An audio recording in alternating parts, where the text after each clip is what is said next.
తో చనిపోయిన పిల్లలు మొదలు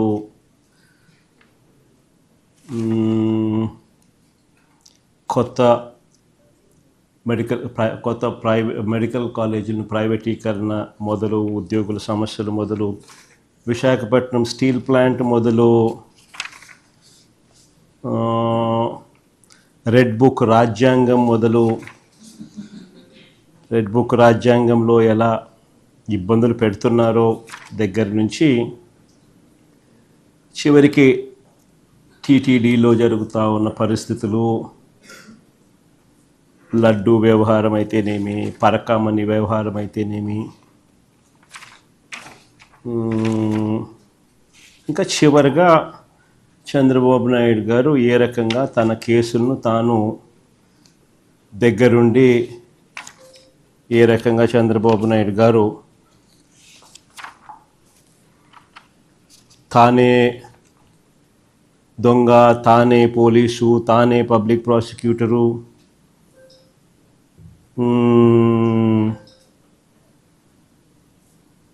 చివరికి తనదే గవర్నమెంటు, తానే అధికారుల మీద ప్రెజర్ పెట్టడము, తర్వాత తన మీద ఉన్న కేసులు తానే కోర్టులో పిటిషన్ ఎలా వేయించుకొని విత్డ్రా చేసుకుంటా ఉన్నారు.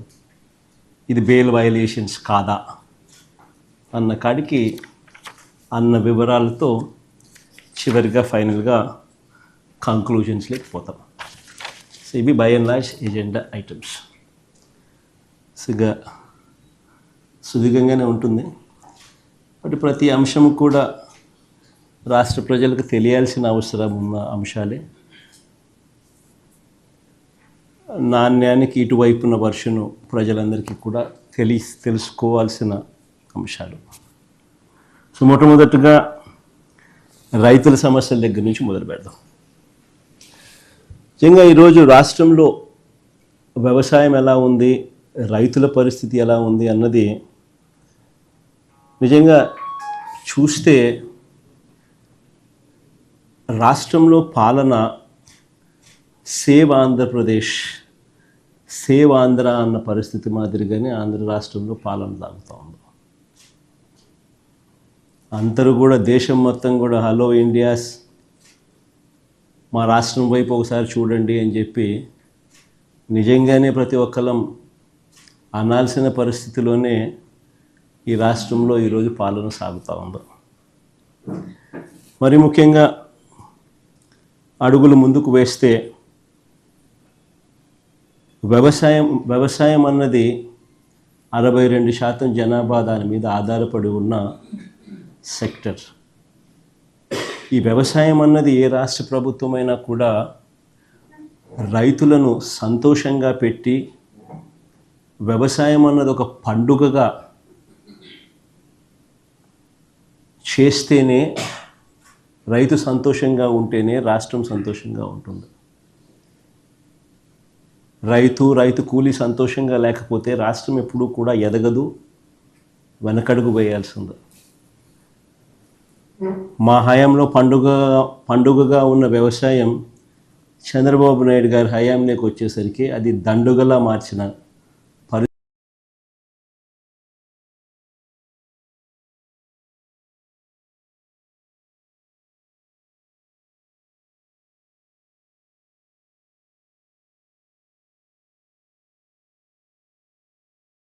62% జనాభా దాని మీద ఆధారపడి ఉన్న సెక్టర్.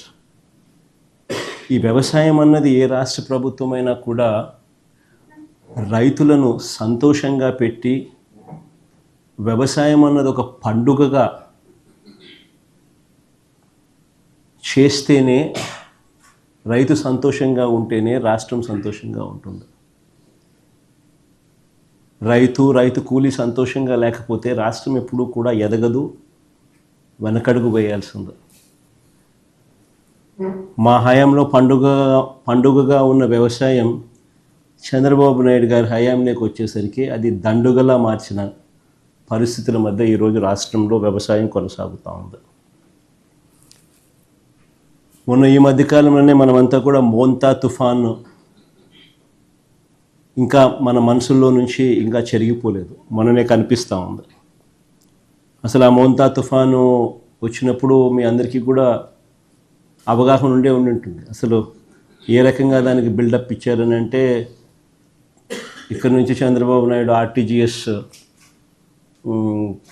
ఆర్టీజీఎస్ కార్యాలయంలోకి పోయి ఆయనతో పాటు ఆయన కొడుకు, ఆయనకు తోడు ఆయన దత్తపుత్రుడు, ఏ రకంగా ముగ్గురు కలిసి ఏ రకంగా దాన్ని అసలు ఎలాంటి బిల్డప్ ఇచ్చినారు అని అంటే, వాళ్ళు ఇవ్వడము, దానికి తోడు వాళ్ళ ఎల్లో మీడియా, వాళ్ళ ఈనాడు అయితేనేమి, వాళ్ళ ఆంధ్రజ్యోతి అయితేనేమి, వాళ్ళ TV5 అయితేనేమి, అసలు ఏ లెవెల్లో బిల్డప్ ఇచ్చినారు అని అంటే, ఏకంగా వీళ్ళే తుఫానును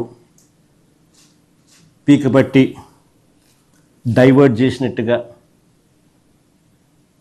అసలు వీళ్ళు గాన ఆర్టీజీఎస్లో గాన టీవీల ముందర గాన ఆ కంప్యూటర్ల మీద వీళ్ళు గాన కూర్చోకపోయినంటే అసలు ఇంకా రాష్ట్రంలో తుఫాన్ ఎఫెక్ట్ ఇంకా ఏ స్థాయిలో ఉండేది అని అంటే, వీళ్ళు కాబట్టి దాన్ని ఆపగలిగినారు అన్న లెవెల్లో బిల్డప్ ఇచ్చినారు. బిల్డప్లో చూసిన తర్వాత చివరికి విషయానికి ఎన్నికొస్తే తుఫాను చేసిన తుఫాను చేసిన బీభత్సం, ఆ డెవస్టేషన్ తర్వాత ప్రభుత్వం స్పందించిన తీరు, ఫైనల్ పరిస్థితులు ఏమిటి అని చెప్పి చూస్తే, తుఫాను కారణంగా నష్టపోయిన ఏ రైతుకు కనీసం ఒక పైసా సహాయం అందలేదు.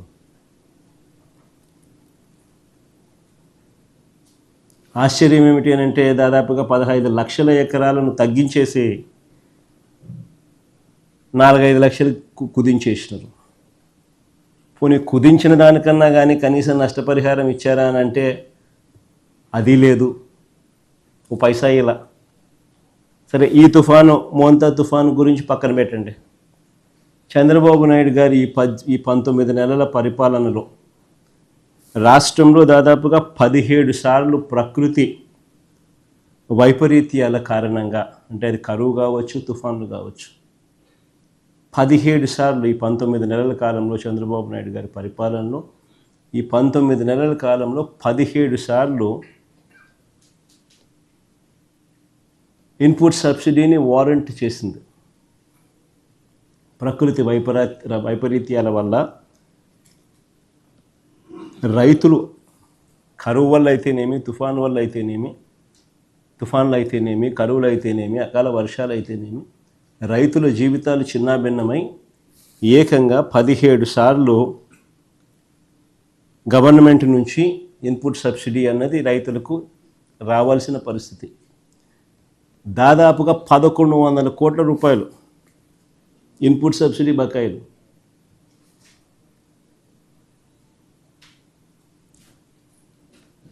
ఇచ్చి పుణ్యం కట్టుకోలేదు పెద్ద మనిషి. కట్టుకోకపోగా పైగా ఈ పెద్ద మనిషి రావడం, వస్తూనే రైతులకు ఇంతకు ముందు వరకు కూడా హక్కుగా ఉచిత పంటల బీమా అన్నది మా ప్రభుత్వ హయాంలో, వైఎస్ఆర్సీపీ ప్రభుత్వ హయాంలో హక్కుగా రైతులకు ఉచిత పంటల బీమా అనేది రైతులకు దక్కుతూ ఉండేది.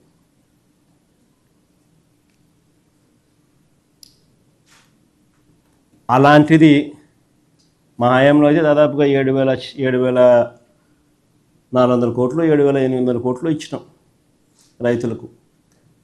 ఉచిత పంటల బీమా ప్రభుత్వమే చేసి, రైతు తరపున కూడా ప్రభుత్వమే కట్టి, దాదాపుగా 7,800 కోట్లు, 7,400 కోట్లు, ఎగ్జాక్ట్గా నెంబరు 400-500 crores అటు ఇటు, 7,400, 7,800 crores ఆ కైండ్ ఆఫ్ సపోర్ట్ ఫార్మర్స్కు ఇవ్వడం జరిగింది. ఈరోజు రైతులకు హక్కుగా రావాల్సిన ఆ ఉచిత పంటల బీమా చంద్రబాబు నాయుడు అధికారంలోకి రాగానే ఆ బీమా పథకాన్ని రద్దు చేసినాడు.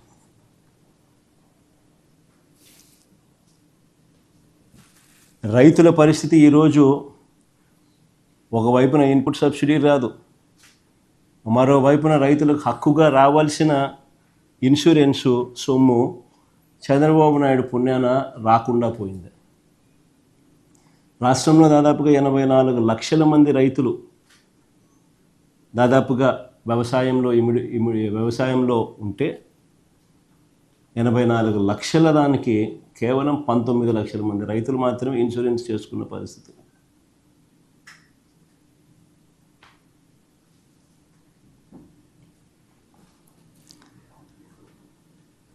ఆశ్చర్యం కలిగించే విషయం ఇంకోటి ఏంటి అని అంటే రైతులు కౌలు రైతులు అంతా కలిపి నంబర్స్ సార్.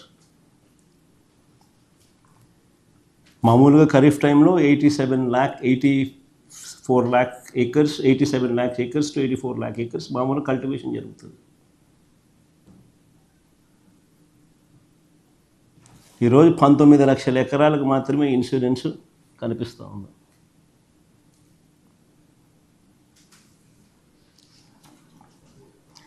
మిగిలిన వారి పరిస్థితి ఏమిటి అని అడుగుతా ఉన్నాను.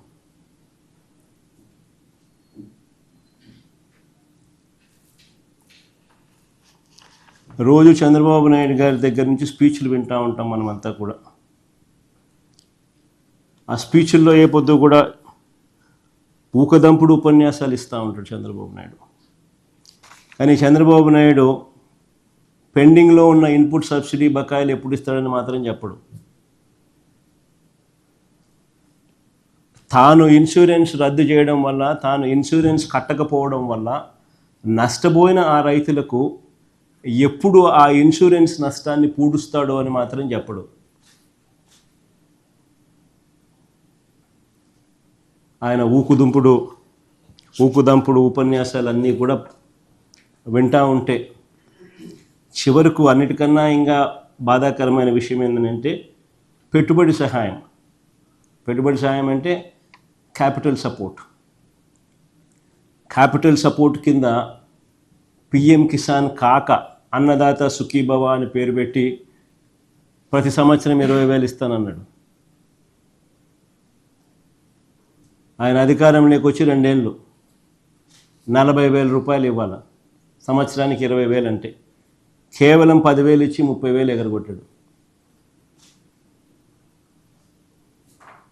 సో రైతుల పరిస్థితి ఏమిటి అని అంటే ఒకవైపున క్యాపిటల్ సపోర్ట్ అంటే పెట్టుబడి సహాయం రైతులకు దక్కకుండా పోయింది. 40,000 రావాల్సిన చోట 10,000 ఇచ్చి చేతులు దులుపుకేసుకున్నాడు, 30,000 మోసం చేసి. మరోవైపున ఇన్పుట్ సబ్సిడీ ఇవ్వడంలా మా ప్రభుత్వ హయాంలో సమయానికే సీజన్ ముగిసేలోగానే వచ్చే ఇన్పుట్ సబ్సిడీ ఈరోజు రాకుండా పోయింది. మా హయాంలో ఉన్న రైతు భరోసా ఈరోజు కనుమరుగైపోయింది. మా హయాంలో ఉన్న ఉచిత పంటల బీమా ఈరోజు రైతులకు ఒక హక్కుగా రావాల్సిన ఇన్సూరెన్స్ రాకుండా పోయింది. ఇవన్నీ ఒక ఎత్తు అయితే, రెండో ఎత్తు అన్నిటికన్నా బాధాకరమైన విషయం ఏమిటంటే ఈరోజు ఇన్ని కష్టాల మధ్య రైతు వ్యవసాయం చేస్తే ఏ పంటకు ఈరోజు రైతన్నలకు గిట్టుబాటు ధర రాని పరిస్థితి ఈరోజు రాష్ట్రంలో చూస్తూ ఉన్నాం. గత ఏడాది లాస్ట్ ఇయర్ ధాన్యం, కందులు, మినుములు, పెసలు, సజ్జలు, మిర్చి, పొగాకు, ఉల్లి, టమాటో, కొక్కో, చీనీ, మామిడి ఇలా ఏ పంట తీసుకున్నా కూడా ధరలు రాక రైతన్నలు తీవ్రంగా నష్టపోయిన పరిస్థితులే కనిపిస్తాయి. ఇక ఈ ఏడాది పరిస్థితి చూస్తే కూడా అంతే. ఇప్పటికే మోంతా తుఫానుతో నష్టపోయి ఉన్న ఆ రైతులకు ధాన్యాన్ని కొనేవాడు లేడు. మామూలుగా 75 కేజీల బస్తా ఎంఎస్పి ప్రకారం 1,776 రూపాయలు రావాలి. ఈరోజు పరిస్థితి ఏమిటి అని అంటే రైతులకు 1,200 రూపాయలకి ఇస్తారా, 1,300 రూపాయలకి ఇస్తారా అని చెప్పి ఈరోజు దళారులు రైతులను ఈరోజు అడుగుతూ ఉన్న పరిస్థితి. ఆశ్చర్యం కలిగించే విషయం ఏమిటి తెలుసా? ఇంకో పక్క దిత్వా తుఫాన్ అంటే ఇప్పుడు జరుగుతుంది, లాస్ట్ ఫ్యూ డేస్ నుంచి దిత్వా తుఫాను చూస్తూ ఉన్నాం. ఇంకో పక్క దిత్వా తుఫాను హార్వెస్టింగ్ సమయంలో వస్తుందని 10 రోజుల ముందే మనకు తెలుసు.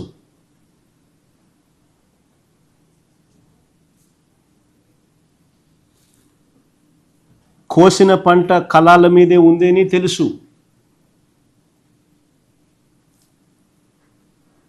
ఇంకా ఆశ్చర్య విషయం ఏమిటంటే ఈ పంట కొనకపోతే ధాన్యం తడిచిపోతుంది అని తెలుసు.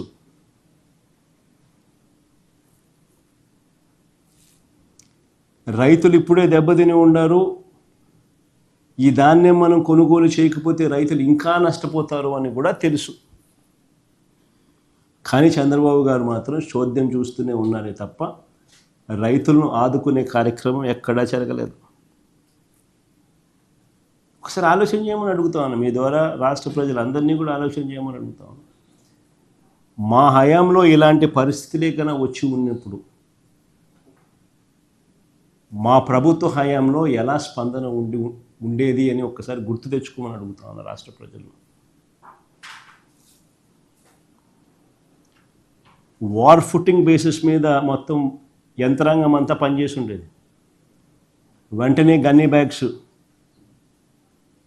వెంటనే వాటి మీద సప్లై అయి ఉండేది.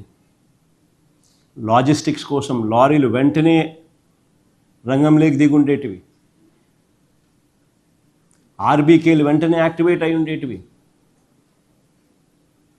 పంట కొనుగోలు వర్షానికన్నా మునిపే టక టక టక టక టక టక కొనుగోలు చేస్తుండేవాళ్ళు. ఈ గతంలో జరిగాయి.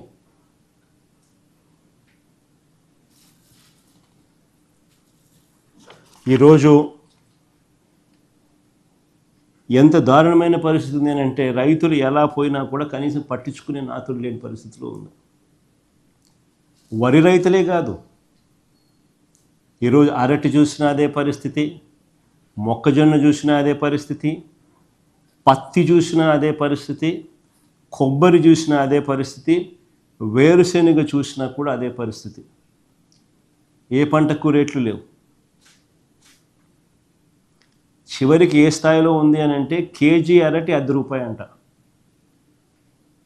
కేజీ అరటి పన్ను ₹10. ఇంకా రైతులు ఎలా బతుకుతారని అడుగుతా ఉన్నా.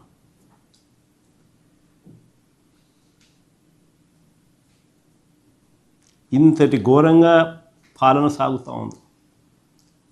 అదే ఒకసారి గతంలో మా ప్రభుత్వ హయాంలో ఒకసారి పాలనను గుర్తు తెచ్చుకుంటే ఇలాంటి పరిస్థితులు, ఇలాంటి సందర్భాలలో వైఎస్ఆర్సీపీ ప్రభుత్వ హయాంలో గతంలో అప్పట్లో అరటి, చీనీ రైతుల కోసం ఏకంగా ప్రత్యేక రైళ్లు నడిపాం. అనంతపురం నుంచి ఢిల్లీకి, తాడిపత్రి నుంచి ముంబైకి, నంద్యాల కర్నూలు నుంచి గజియాబాద్కు, లక్నోకు ప్రత్యేక రైళ్లు నడిచినాయి. దీనివల్ల రైతులకు దళారీ బెడద తప్పింది. రవాణా ఖర్చు దాదాపు 40% తగ్గింది. ఎక్స్పోర్ట్స్ సైతం పెద్ద ఎత్తున అవైలబిలిటీలోకి వచ్చింది. మా ప్రభుత్వం రాకమునుపు అరటి ఎక్స్పోర్ట్స్ 23,000 టన్స్ ఉంటే మా ప్రభుత్వం 23-24కి వచ్చేసరికి 3 లక్షల టన్నుల ఎక్స్పోర్ట్స్ అరటి. ఇది ఎక్కడ 23,000, ఎక్కడ 3 లక్షల టన్నులు. ఎక్స్పోర్ట్స్ సైతం పెద్ద ఎత్తున అవైలబిలిటీలోకి తీసుకొచ్చినాం. రైతులకు అదనంగా 20 నుంచి 40% రేట్లు పెరిగాయి. మరి ఈ ప్రభుత్వం ఏం చేస్తూ ఉందని అడుగుతాను. చంద్రబాబు నాయుడు అనే వ్యక్తి ఏం చేస్తూ ఉన్నాడని అడుగుతా ఉన్నా. నిద్రపోతున్నాడా?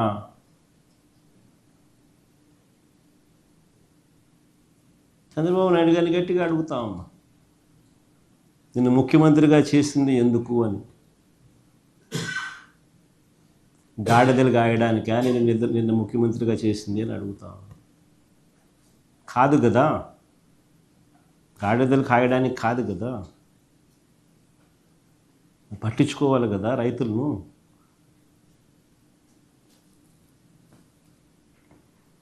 చివరిగా చంద్రబాబు నాయుడు గారి ప్రభుత్వాన్ని చూస్తే బాధ ఎక్కడ అనిపిస్తుందంటే 600 టన్నుల కోల్డ్ స్టోరేజ్ మా హయాంలో ప్రారంభోత్సవం చేసినాం. ఆ కోల్డ్ స్టోరేజ్ ఆపరేషన్లో లేదు, కరెంటు బిల్లులు ఖర్చు అవుతాయని. That is the flight of farmers. ఈరోజు ఆంధ్ర రాష్ట్రంలో రైతుల పరిస్థితి అంత దయనీయంగా ఉంది.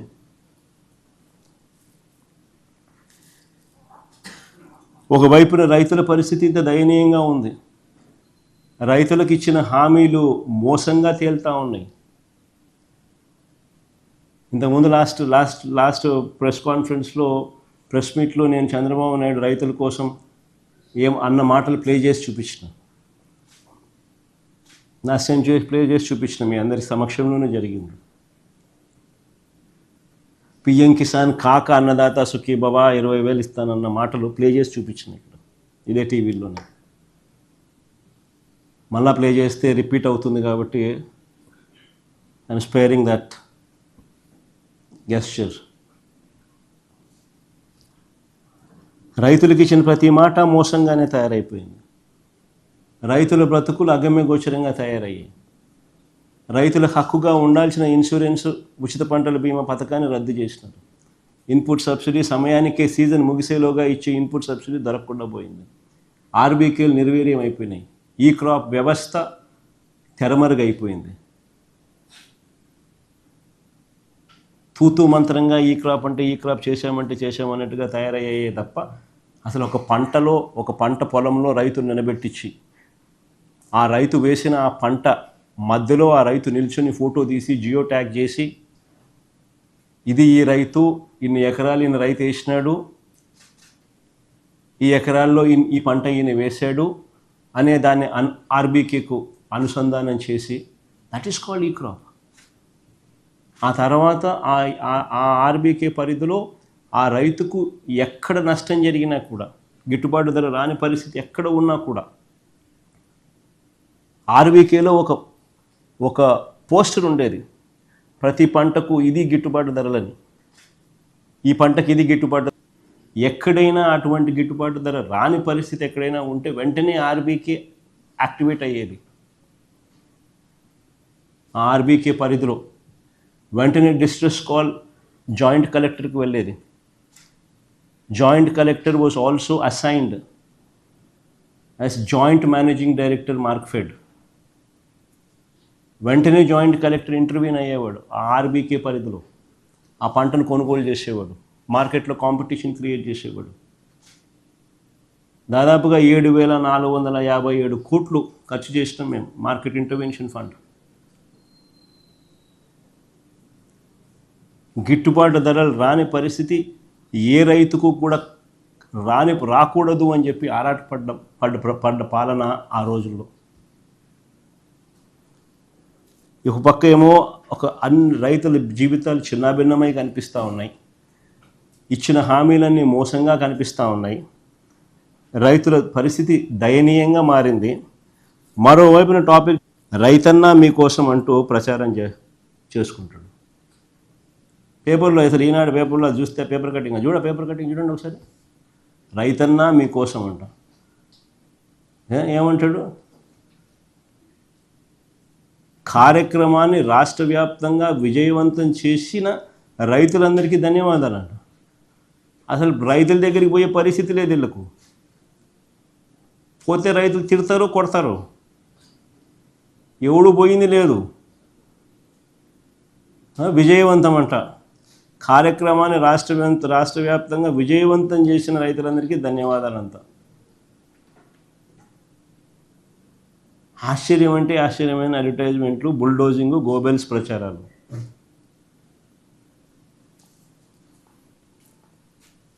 అసలు చంద్రబాబు నాయుడు అనే వ్యక్తి రైతుల కోసం కనీసం ఏనాడన్నా నిలబడ్డాడా అని అడుగుతాను.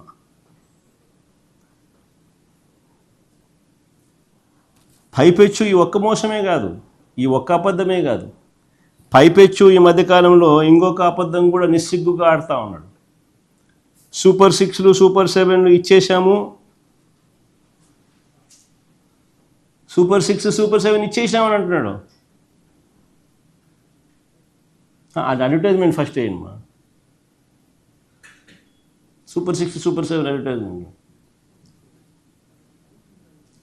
కాదు. సూపర్ 6లు సూపర్ 7 అడ్వర్టైజ్మెంట్లు అది కూడా ఇచ్చేసేమని. సూపర్ 6 సూపర్ 7 అడ్వర్టైజ్మెంట్లు కూడా ఇచ్చేసినామని చెప్పి రాస్తున్నాడు. ఆశ్చర్యం కలిగించే విషయం ఏంటంటే అసలు సూపర్ 6 సూపర్ 7లు ఈయన ఇచ్చినటివి ఏం చేశాడని అడుగుతా ఉన్నా.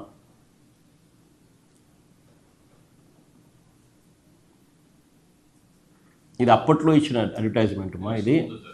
ఇప్పుడు మొన్న అయిపోయింది అని సంతోషంగా ఇచ్చిన అడ్వర్టైజ్మెంట్ నేను చెప్తున్నాను.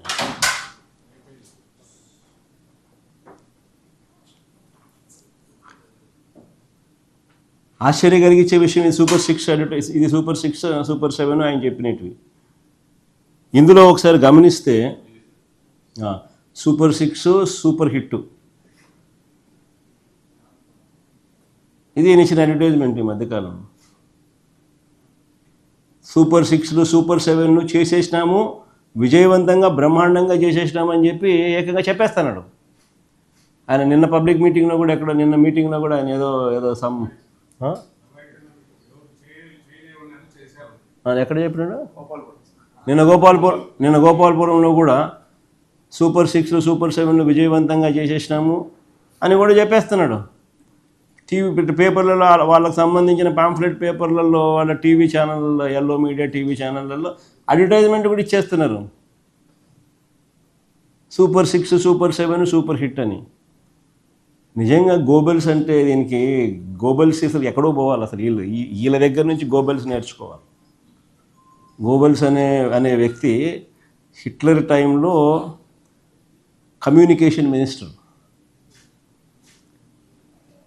ఆయన పేరు చెప్తారు కానీ వాస్తవం ఏంటంటే చంద్రబాబు నాయుడు పేరు చెప్పాలా. ఈయన చంద్రబాబు నాయుడు గోబెల్స్కి టీచర్, మెంటార్. సూపర్ 6 సూపర్ 7 అట్లా అడ్వర్టైజ్మెంట్ ఇస్తున్నాడు, వాళ్ళ టీవీలో ఊదరగొడుతున్నారు, వాళ్ళ పార్టీకి సంబంధించిన వాళ్ళతో చెప్పించేసేస్తారు. మళ్ళీ వాళ్ళకి సంబంధించిన ఎల్లో మీడియాలో టీవీ డిబేట్లు పెట్టి కూడా అయిపోయిందని వేస్తున్నారు. ఆశ్చర్యంగా అడుగుతూ ఉన్నా, ఒకసారి మన సూపర్ 6 సూపర్ 7 వాళ్ళు అసలు సూపర్ 6 సూపర్ 7గా వాళ్ళు చూపించింది పెట్టుమా, ఇంతకుముందు చూపించినావు చూడు. ఇది ఎన్నికల ముందు ఓట్ల కోసం చంద్రబాబు నాయుడు 9/5/2024 ఎన్నికలకు ముందు ఓట్ల కోసం చంద్రబాబు నాయుడు ఇచ్చిన అడ్వర్టైజ్మెంట్ సూపర్ 6 సూపర్ 7 ఆయన మేనిఫెస్టోలో పెట్టింది. ఒకసారి ఇది చూడండి, ఒకసారి నేను అడుగుతాను, ఇది ఇట్టనే పెట్టు, నేను అడుగుతా కొన్ని క్వశ్చన్లు, చంద్రబాబు నాయుడు సంబంధించిన మనుషులు దీనికి సమాధానం చెప్తారేమో చూడండి. నిరుద్యోగ భృతి కింద నెల 3,000 రూపాయలు ఇస్తానన్నాడు. నిరుద్యోగ భృతి కింద నెల 3,000 రూపాయలు ఇస్తానన్నాడు. 2 ఏళ్ళకి కలిపి 72,000. 2 ఏళ్ళకి కలిపి 72,000 ఇవ్వాలి. నేను ఇంతకుముందు ఈ ప్రెస్ మీట్ కన్నా ముందు ప్రెస్ మీట్లో మీకు బాండ్లు కూడా చూపించిన. చంద్రబాబు నాయుడు ఏ రకంగా ప్రతి ఇంటికి పోయి బాండ్ ఇచ్చినాడు, వాళ్ళ మనుషులు పోయి సంతకాలు పెట్టి బాండ్ ఇచ్చినారు. ఎదుగుమ్మ చంద్రబాబు నాయుడు సంతకం అని ఆయన ప్రమాణ పూర్తిగా ఆయన దత్తపుత్రుడు ఇద్దరు ఫోటోలు పెట్టి వాళ్ళిద్దరూ కూడా ప్రమాణం చేస్తూ ఏ రకంగా వాళ్ళు ప్రమాణం చేసి బాండ్లు ఇచ్చినారో కూడా చూపించినాం. ఆ బాండ్లలో వాళ్ళు రాసిన మాటలు కూడా చదివి వినిపించి అందరికీ కూడా చూపించినాం. ప్రతి ఇంటికి నిరుద్యోగ భృతి కింద నెల 3,000 ఇస్తామన్నారు. 2 ఏళ్ళకి 72,000 ఇచ్చినారా అని అంటాను. మళ్ళీ సూపర్ 6 సూపర్ 7 ఎక్కడ అమలైందని అడుగుతాను. కొన్ని రెండోది చూద్దాం. ఆడబిడ్డ నిధి కింద, ఆడబిడ్డ నిధి అంటూ 18 ఏళ్ళు నిండిన ప్రతి చెల్లెమ్మకు, ప్రతి అక్కకు ఆడబిడ్డ నిధి కింద నెల 1,500 అన్నాడు. సంవత్సరానికి 18,000 అన్నాడు. 2 ఏళ్ళు అయింది, 36,000 ఇచ్చినాడా అని అడుగుతాను.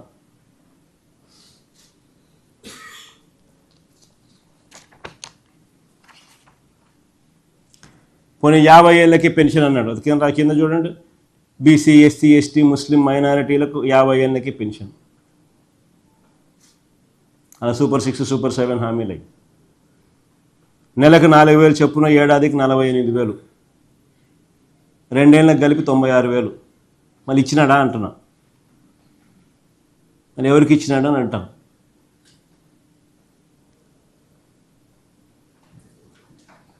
అన్నదాత సుఖీభవ అంటూ పిఎం కిసాన్ కాక సంవత్సరానికి 20,000 అన్నాడు. 2 ఏళ్ళకి కలిపి 40,000, ఇచ్చింది 10,000, 30,000 ఎగరగొట్టినాడు. ఇది మోసం కాదా అని అడుగుతాను. తల్లికి వందనంలో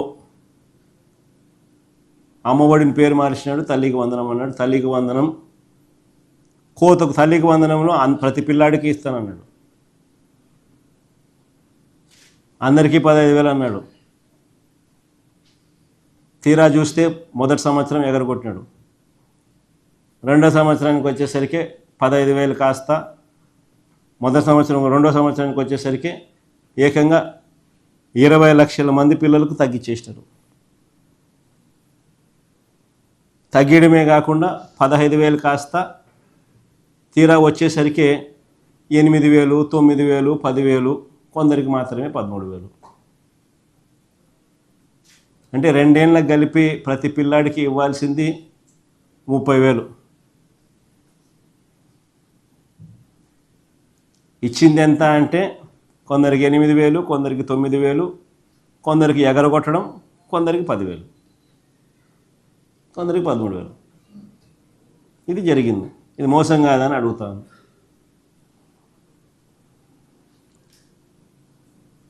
ఏడాదికి 3 సిలిండర్లు అన్నాడు.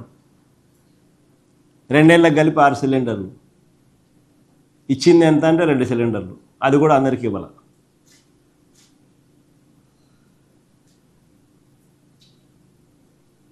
ఇది మోసం కాదా అని అడుగుతా ఉన్నా.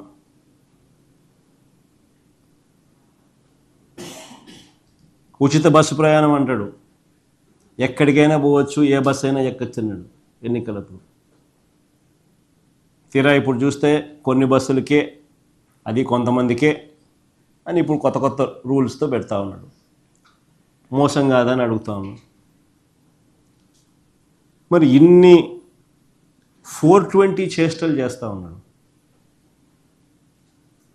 మరి చీటింగ్ కేసు పెట్టి మీద బొక్కలో వేయాల్సింది కాదా? అసలు వీళ్ళు ముగ్గురిని బొక్కలో వేయాలటని చీటింగ్ కేసు పెట్టి. ఫ్రాడ్ కాదా ఇది? ఇదే వేరే వాడు ఎవడన్నా చేస్తే, ఏదన్నా చిట్ ఫండ్ నడిపేవాడో లేకపోతే ఏదన్నా ఫైనాన్స్ స్కీమ్ నడిపేవాడో ఎవడన్నా ఇట్లాంటి ఫ్రాడ్లు చేస్తే కన్నా ఏం చేసిందరు? జైల్లో పెట్టిందరు కదా వీళ్ళు. కాబట్టి ఈనాడు రాయడు, ఆంధ్రజ్యోతి చూపదు, TV5 అంతగా పట్టించుకోదు. అంతా ఇల్లే గజ దొంగల ముఠ. దోచుకోవడాలు, పంచుకోవడాలు, తినుకోవడాలు అంతా ఇల్లే. ఎవడు రాయడు, ఎవడు చూపుడు, ఎవడు మాట్లాడు.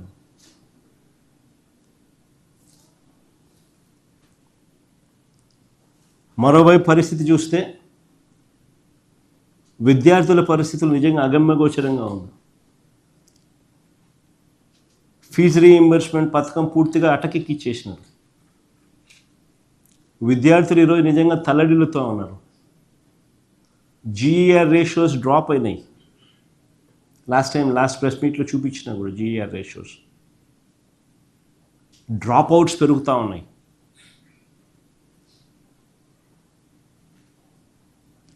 పిల్లలు చదువులు మానేస్తూ ఉన్నారు. చదువుల కోసం తల్లిదండ్రులు అప్పుల పాలు అవుతూ ఉన్నారు. ఫీజు రీయింబర్స్మెంట్ పరిస్థితి చూస్తే జనవరి, ఫిబ్రవరి, మార్చ్ క్వార్టర్ 2024, జనవరి, ఫిబ్రవరి, మార్చికి మా హయాంలో ప్రతి క్వార్టర్ అయిపోయిన వెంటనే వెరిఫికేషన్ చేసి వెంటనే నెక్స్ట్ క్వార్టర్ రాకమునిపే డబ్బులు ఇచ్చేవారు. తల్లుల ఖాతాల్లోకి డబ్బులు పడేటివి. ఈరోజు చంద్రబాబు నాయుడు హయాంలో వచ్చిన తర్వాత జనవరి, ఫిబ్రవరి, మార్చికి సంబంధించిన క్వార్టర్ డబ్బులు ఎన్నికల కోడ్తో ఆగిపోయింది. మార్చ్ 16 ఎన్నికల కోడ్ ఇచ్చినారు. ఎన్నికల కోడ్ వచ్చింది, ఆగిపోయింది. అంతే, అక్కడ ఆగిపోయింది. ఈ డిసెంబర్ నాటికి 8 క్వార్టర్స్, 8 క్వార్టర్స్ ఈ డిసెంబర్ పూర్తయ్యే నాటికి. ఒక్కొక్క క్వార్టర్కు ఉజ్జాయింపుగా 700 crores గవర్నమెంట్కి ఖర్చు అవుతుంది. ఉజ్జాయింపుగా 700 crores into 8 quarters, 5,600 crores. ఉజ్జాయింపుగా ఇచ్చింది కేవలం 700 కోట్లు. 4,900 కోట్లు అరియర్స్. బకాయిలు.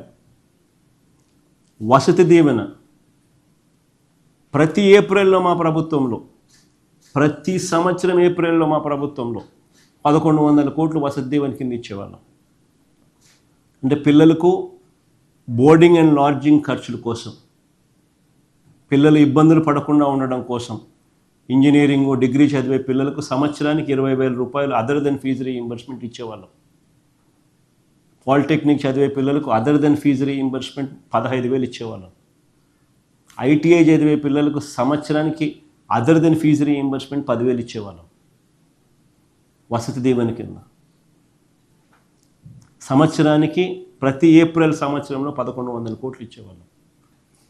ఏప్రిల్ 2024 ఎలక్షన్ కోడ్ వల్ల ఆగిపోయింది. ఏప్రిల్ 2024, ఏప్రిల్ 2025 1100 కోట్లు 2,200 కోట్లు బకాయిలు. విద్యా దీవెన బకాయిలు 4,900 కోట్లు, వసతి దీవెన బకాయిలు 2,200 కోట్లు. రెండు కలిపితే 7,100 crores డ్యూస్.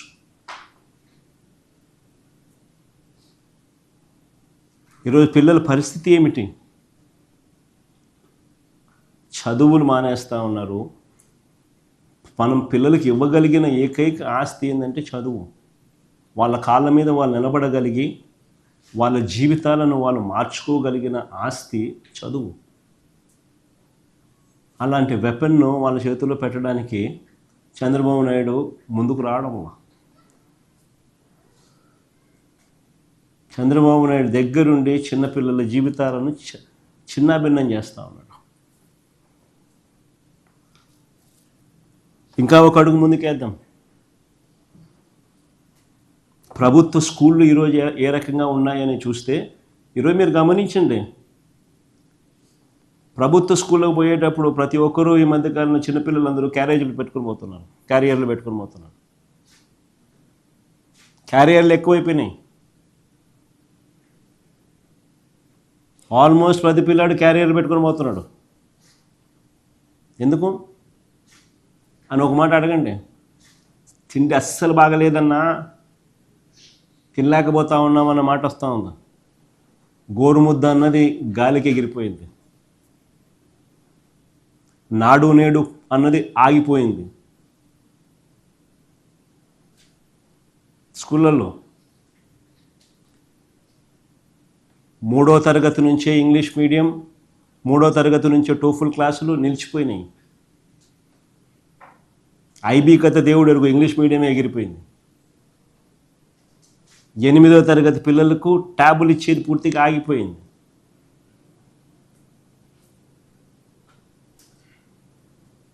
ఈరోజు పిల్లల పరిస్థితి ఎట్లుందనంటే, ప్రభుత్వ హాస్టళ్లలో అందరూ నిజంగా మీరందరూ కూడా దీని మీద ధ్యాస పెట్టండి. ప్రభుత్వ హాస్టళ్లలో కలుషిత తాగునీరు, కలుషిత ఆహారం, అనారోగ్యం వల్ల ఈ 18-19 months చంద్రబాబు రెజీమ్లో ఏకంగా 29 మంది పిల్లలు చనిపోయినారు. 29 మంది పిల్లలు చనిపోయినారు. This is a record. 29 మంది పిల్లలు చనిపోయినారు. ఏ స్కూళ్ళల్లో చనిపోయినారు, ఏ హాస్టళ్ళకు సంబంధించిన పిల్లలు, ఏ ఆశ్రమ పాఠశాలలకు సంబంధించిన పిల్లలు, వాళ్ళు ఏ క్లాసులు చదువుతూ ఉన్నారు అనేది స్లైడ్స్ చూడండి ఒకసారి.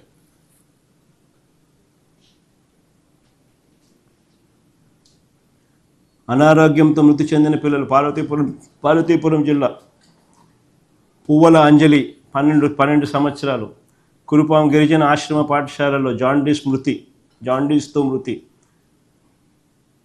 కల్పన కురుపాం గిరిజన ఆశ్రమ పాఠశాలలో జాండీస్తో మృతి, పార్వతీపురం అన్యం జిల్లా. ముందువా. తాడంకి చిన్నారి 11 సంవత్సరాలు, మక్కువ మండలం ఎర్ర సామంత వలసలో జాండీస్తో మృతి, పార్వతీపురం అన్యం జిల్లా. రష్మిక 8 సంవత్సరాలు, వెన్నెల వలస గిరిజన బాలికల ఆశ్రమోన్నత పాఠశాలలో మలేరియాతో మృతి. కానీ ముందు మనం హడ్డుబంగి గిరిజన సంక్షేమ ఆశ్రమ బాలికల పాఠశాల అనారోగ్యంతో మృతి. పల్లవి 12 సంవత్సరాలు అనారోగ్యంతో మృతి. మామిడిపల్లి గిరిజన సంక్షేమ ఆశ్రమ పాఠశాల అనారోగ్యంతో మృతి. మోహన్ దాస్ 15 సంవత్సరాలు పాఠశాల జ్వరంతో మృతి. గిరిజన బాలికల ఆశ్రమ పాఠశాలలో జ్వరంతో మృతి అవంతిక.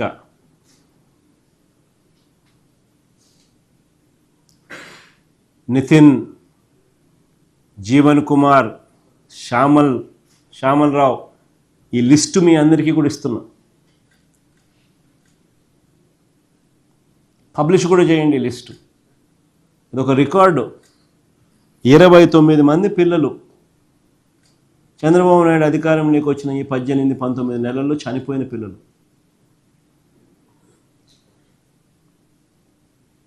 నిజంగా కొన్ని వందల మంది పిల్లలు hospitalized on account of food poisoning, on account of water contamination. కేజీహెచ్లో చికిత్స పొందుతున్న కురుపం విద్యార్థులతో వారి తల్లిదండ్రులు. ఇక్కడ నేను కూడా పోయా పిల్లల్ని తల్లిదండ్రుల పిల్లల్ని పరామర్శించిన. ఇటువంటి ఘటనలు ప్రతిరోజు కనిపిస్తూ ఉన్నాయి. కానీ ముందు ఒక ఫోటోలు చూపించింది.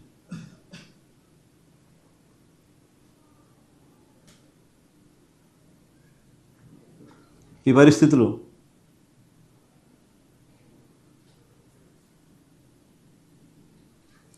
ప్రకాశం జిల్లా అర్ధవీడు మండలం వెలగలపాయకు చెందిన 10వ తరగతి విద్యార్థి కటారి కరుణ మృతి. గురుకుల పాఠశాల సిబ్బంది పట్టించుకోకపోవడంతో మృత్యువాత. దాని ముందు ఎన్టీఆర్ జిల్లా ఏకొండూరు మండలం పెదతాండాలో అంగన్వాడీ 5 మంది చిన్నారులు అస్వస్థత. సత్యసాయి జిల్లా పెనుకొండ నియోజకవర్గంలో సోమందిపల్లి మండలం పాపిరెడ్డిపల్లి కస్తూర్బా పాఠశాలలో కలుషిత ఆహారం తిని 25 మంది విద్యార్థులు అస్వస్థత. శ్రీకాకుళం జిల్లా నరసన్నపేట మండలంలో బసివలస ప్రభుత్వ పాఠశాలలో మధ్యాహ్నం భోజనం కోసం బియ్యం సిద్ధం చేస్తుండగా బయటపడిన పురుగులు. వైఎస్ఆర్ కడప జిల్లా ఇడుపులపాయ, ఏకంగా ఇది IIIT ఆర్కే వ్యాలీ IIIT క్యాంపస్లోని భోజనంలో పురుగులు. కృష్ణా జిల్లా చల్లపల్లి మండలం పురిటిగడ్డ జిల్లా పరిషత్ ఉన్నత పాఠశాలలో హై స్కూల్ ప్లస్ కళాశాలలో మధ్యాహ్న భోజనంలో పురుగులు. పొట్టి శ్రీరాములు నెల్లూరు జిల్లా ఆత్మకూరు ఏపీ బాలికల గురుకుల పాఠశాలలో విషజ్వరాలు సోకి 40 మంది బాలికలు అస్వస్థత. అల్లూరు సీతారామరాజు జిల్లా గూడెం కొత్త వీధి మండలం మారుమూల జర్రెల గిరిజన గ్రామం ఆశ్రమ పాఠశాలలో దుంపల కూర పెరుగు తిన్న 29 మంది విద్యార్థులకు అస్వస్థత. ఆసుపత్రి పాలైన గిరిజన స్టూడెంట్స్. అల్లూరి సీతారామ జిల్లా రాజేంద్రపాలెం బాలికల ఆశ్రమ పాఠశాలలో అపరిశుభ్రత, ఆహారం కలుషితమై 22 మంది అస్వస్థత. నంద్యాల జిల్లా మిట్టకందాల గ్రామంలోని అంగన్వాడీ సెంటర్లో 3లో విషతుల్య ఆహారం, 8 మంది చిన్నారులకు వాంతులు, విరోచనాలు. సత్యసాయి జిల్లా గోరంట్ల గిరిజన సంక్షేమ గురుకుల పాఠశాలలో అన్నంలో పురుగులు, కూరగాయల్లో ఎలుకలు, 4 విద్యార్థినిలు అస్వస్థత.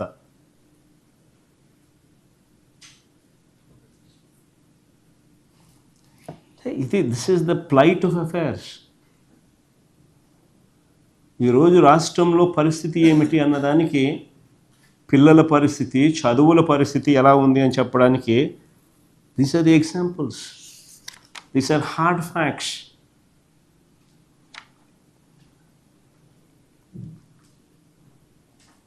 ఇంకో అడుగు ముందుకేద్దాం. ఈ ప్రభుత్వానికి ఇంకో మాయరోగం వచ్చింది. ఆరోగ్యశ్రీని పూర్తిగా ఎత్తేసినారు. నిజంగా ఒకవైపున అన్ని రకాలుగా గవర్నమెంట్ అన్నది ఉన్నది ఎందుకు, ఏం చేయడం కోసం ప్రజలు నీకు అధికారం ఇస్తారు? చదువులు, వైద్యము, లా అండ్ ఆర్డరు, ట్రాన్స్పరెన్సీ, వ్యవసాయము, ఏ కదా చేయాల్సింది? అన్నీ తిరోగమనమే, అన్నీ స్కామ్లే, ఏవి పట్టించుకునే పరిస్థితి లేదు, అన్నీ ప్రైవేట్. బాధ్యత నుంచి అన్నీ తప్పించుకోవడం, ఉన్న కాటికి స్కాములు చేయడం. ప్రభుత్వానికి నిజంగా మాయరోగం అంటే ఆరోగ్యశ్రీని నిజంగా పూర్తిగా ఎత్తేయడం అనేది నిజంగా మాయరోగమే. బకాయిలు ఇవ్వకపోవడంతో ఆసుపత్రుల్లో ఆరోగ్యశ్రీ సేవలన్నీ కూడా దాదాపుగా నిలిచిపోయినాయి. నెట్వర్క్ హాస్పిటల్స్లో ఆరోగ్యశ్రీ సేవలు ఆల్మోస్ట్ నిలిచిపోయినాయి బకాయిలు ఇవ్వకపోవడంతో. మామూలుగా ఆరోగ్యశ్రీ నడపడానికి నెలకు 300 కోట్లు అవుతుంది. 18 months ఇంటూ 300 కోట్లు అంటే 5,400 కోట్లు. ఇచ్చింది ఎంత అని చూస్తే కేవలం ఈ మధ్యకాలంలో నేను గురించి ఎక్కువ మాట్లాడి వాళ్ళు స్ట్రైకులు గీకులు అంతా చేస్తారంటే ఇచ్చింది ఎంత మొత్తం చూస్తే 1,800 కోట్లు. 3,600 కోట్లు బకాయిలు. పుట్టి ఆరోగ్యశ్రీ నెట్వర్క్ హాస్పిటల్స్కు ఇవ్వాల్సినది 300 × 18 అని అంటే 5,400 కోట్లు ఆరోగ్యశ్రీకి ఖర్చు అయ్యేది. ప్రభుత్వానికి ఖర్చు అయ్యేది, ఆరోగ్యశ్రీకి ఖర్చు పెట్టాల్సింది. అట్లాంటిది కేవలం 1,800 కోట్లు ఇచ్చేసరికి 3,600 కోట్లు బకాయిలు ఇంతవరకు. చివరికి మొన్న సమ్మెకు దిగిన నెట్వర్క్ హాస్పిటల్స్ అందరూ కూడా సమ్మె దిగిపోతూ వాళ్ళకి ఇచ్చిన మాటకు కూడా ఇంతవరకు దిక్కులేదు. సమ్మె దింపేసినారు, ఆ తర్వాత మాట కథ దేవుడు ఎరుగని వాళ్ళ పరిస్థితి అంతే. నిజంగా పేదలకు ఆరోగ్య భద్రత లేని పరిస్థితి. 104, 108 కూడా స్కామ్గా మార్చేసినారు. 5 కోట్లు నెట్వర్క్ లేనివానికి ఇచ్చినారు 104, 108. మన తెలుగుదేశం ఆఫీస్లో డాక్టర్ల సెల్ అధ్యక్షుడు అంటాడు. కనుక్కోండి మీరే, స్కామ్ కాకపోతే ఏందో మనం రాయండి.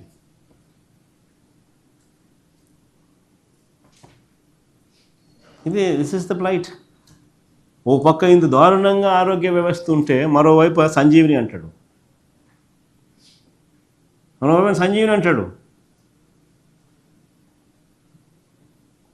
అది కూడా డ్రామా.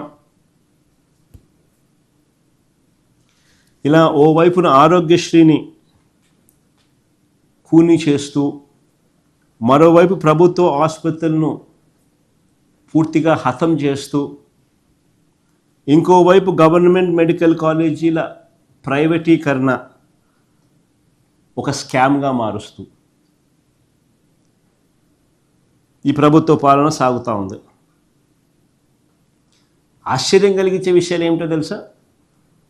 కొత్త గవర్నమెంట్ మెడికల్ కాలేజీను ప్రైవేట్ పరం చేయడం ఒక స్కామ్ అయితే, ఆ కాలేజీలు తీసుకున్న వారికి ఒక పెద్ద బొనాన్జా ఇచ్చినాడు. అది ఇంకో పెద్ద స్కామ్. అదేందో తెలుసా? ప్రైవేట్ పరం అయ్యాక ఈ కాలేజీలు ప్రైవేట్ పరం అయ్యాక అందులో పనిచేస్తూ ఉన్న సిబ్బందికి గవర్నమెంట్ జీతాలు ఇస్తాడంట. చూడండి,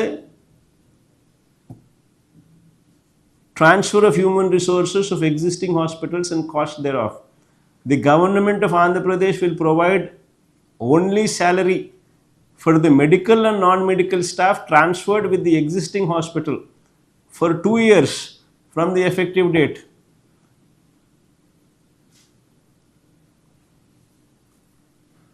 ఒక్కో టీచింగ్ హాస్పిటల్లో మామూలుగా నెలకు ఒక 550 బెడ్ హాస్పిటల్ 550 బెడ్ హాస్పిటల్ ఎంత ఖర్చు అవుతుంది అని చెప్పి చూస్తే approximately 5 to 6 crores per month ఖర్చు అవుతుంది సాలరీస్.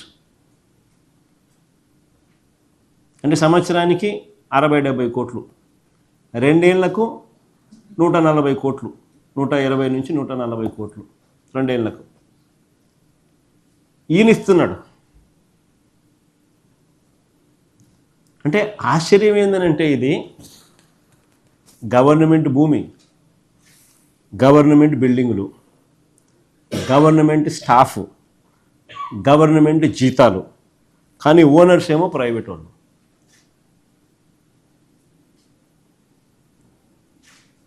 ఆశ్చర్యంగా లేదా ఇది? బొనాన్సా కాదా? స్కాముల్లో కూడా మరి అన్నిటికన్నా పెద్ద స్కామ్ కాదా ఇది?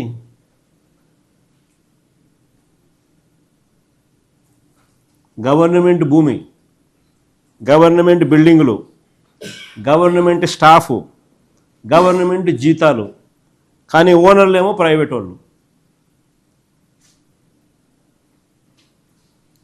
లాభాలేమో ప్రైవేట్ వాళ్లకు, భారమేమో గవర్నమెంట్కు, ప్రజలకు.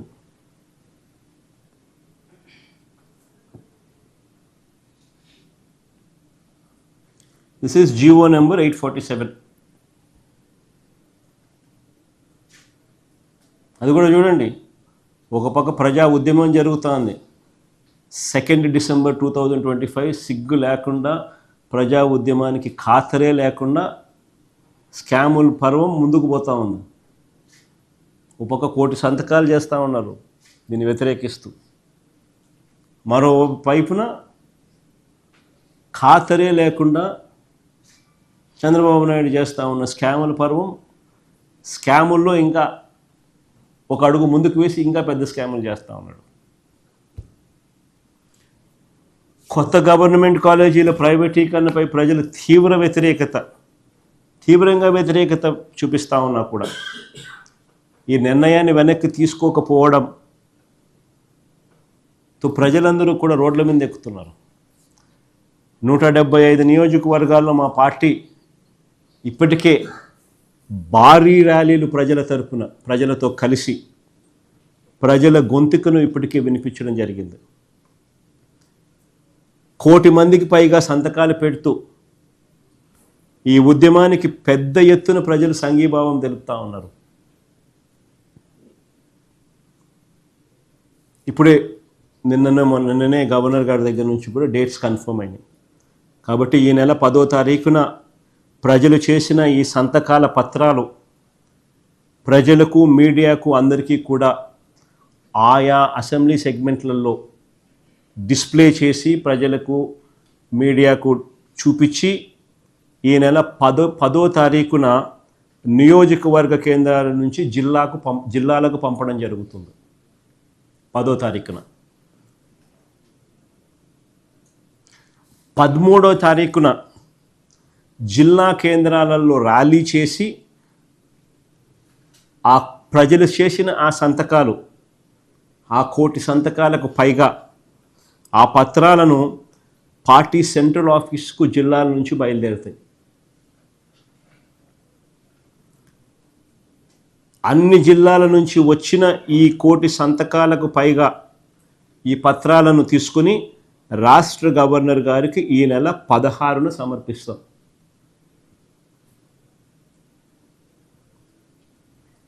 ఈ నెల 16న రాష్ట్ర గవర్నర్ గారికి చెప్పడము, చూపించడము రెండూ చేసిన తర్వాత ఈ పత్రాల ద్వారా హైకోర్టులో పిటిషన్ కూడా వేస్తాం.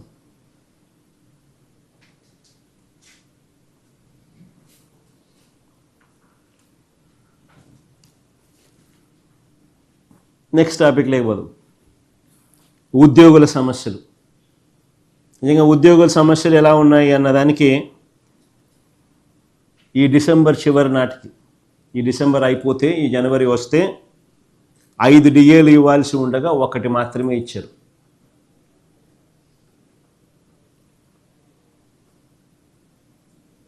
ఈ జనవరి వస్తే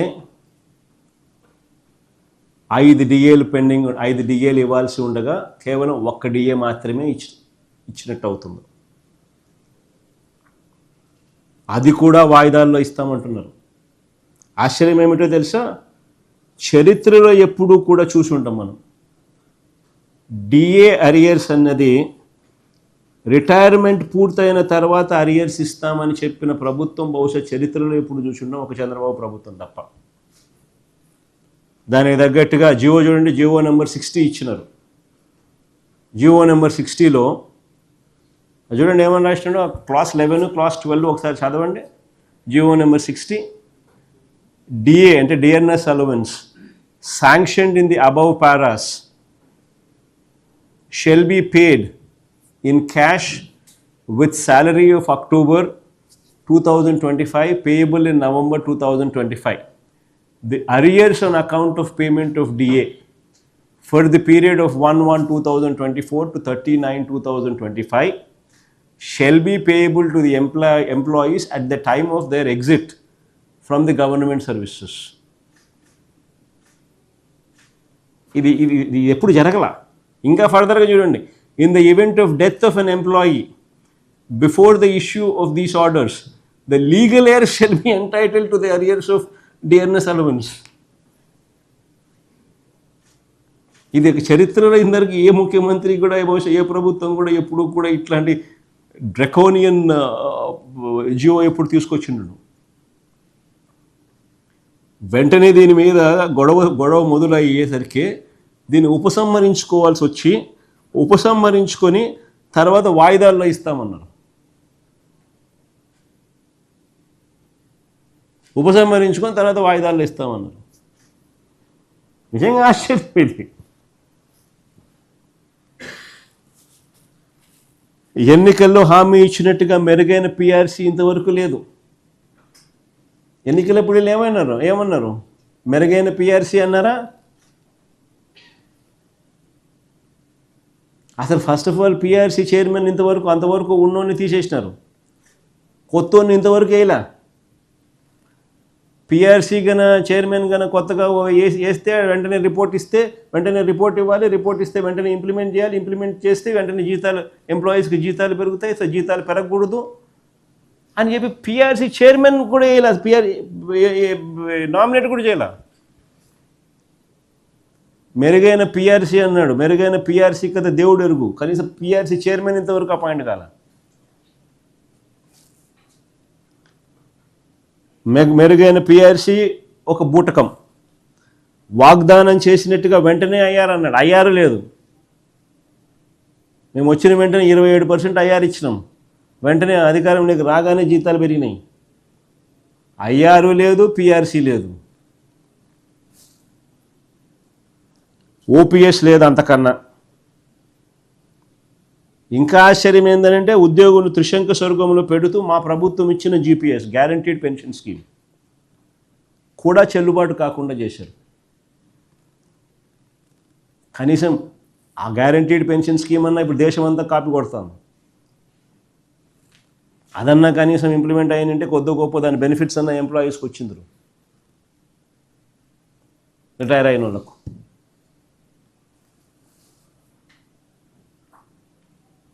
పిఆర్సీ బకాయిలు, పెండింగ్ డిఏలు, జీపీఎఫ్లు, ఏపీజీఎల్ఐలు, మెడికల్ రీయింబర్స్మెంట్లు, సరెండర్ లీవ్స్, వీటి రూపేణా ఉద్యోగులకు మొత్తం 31,000 కోట్ల రూపాయల బకాయిలు ఉన్నారు. వీటి రూపేణా ఉద్యోగస్తులకు 31,000 కోట్ల రూపాయల బకాయిలు ఉన్నాయి. బకాయిలు పడ్డాడు చంద్రబాబు. ఆప్కాస్లో ప్రతి నెల 1వ తారీఖునే జీతాలు ఇచ్చేట్టుగా మా ప్రభుత్వంలో చర్యలు తీసుకుంటే, ఆప్కాస్లో ఈరోజు ఒకవైపున నెంబర్స్ తగ్గిస్తూ ఉన్నారు. సంఖ్య తగ్గిస్తూ ఉన్నారు. అందరినీ కాంట్రాక్టులు అందరికీ వీళ్ళకి సంబంధించిన టీటీ గుడులల్లో కూడా శానిటేషన్ వర్కులు కూడా కాంట్రాక్ట్లే. వీళ్ళకి సంబంధించిన భాస్కర్ నాయుడు, చంద్రబాబు నాయుడు బంధువులు, చంద్రబాబు నాయుడు మనుషులు, వీళ్ళకే వర్కులు, వీళ్ళకే ఆ లేబర్ కాంట్రాక్టుల వర్కులు కూడా. యాప్ కాస్ట్లో ఒకవైపు నెంబర్లు తగ్గిస్తున్నారు, మరోవైపు యాప్ కాస్ట్లో నెల 1వ తారీఖున జీతం ఇవ్వడం కదా దేవుడు ఎరుగు. ఇప్పుడు జీతాలు 2 నెలలకు ఒకసారి 3 నెలలకు ఒకసారి ఇస్తున్నారు. నేను పులివెందులకు పోతే మా వాళ్ళు వచ్చి రిప్రజెంటేషన్ ఇచ్చినారు.